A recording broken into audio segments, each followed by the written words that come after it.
ang hugis nitong umaga. Hindi nalalayo sa piniritong itlog ang hugis nitong umaga. Nagiging tiyak ang mga kulay sa itim na kawali, malauhog puti, nahihinog na plemang dilaw. Nangilo ako sa paggayat mo ng pipino sa porselanang plato. Masinsin nating kinayas, winisikan ng paumbong, ng bumbong na sinuhugan na giniling na baboy, sa litre, bawang. Bawang ang pinukuloang kapeng bigas ang papawi sa asin ng panahon. Sa asin-simpino ng ambon.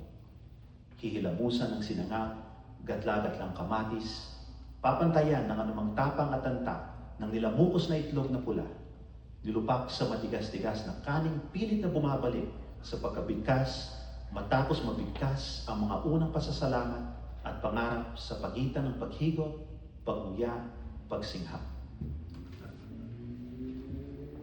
Kanina ka pa nagpasyang mag-isa at marami sanang naisalang kundi lang naging madulas ang pihitan ng gas.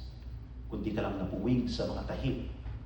Kung tuyo lang sana ang puso at pinanggatong ang palo-palo sa halip na pinampitpit ng paminta, pinampukpok sa lamog na kalamnan para sa isa na namang araw ng paghahanap ng hanap buhay na mas malimit pang makita habang dilat ang mga mata kapag mulat akong humihinga. Ang hugis nitong umaga. Yeah!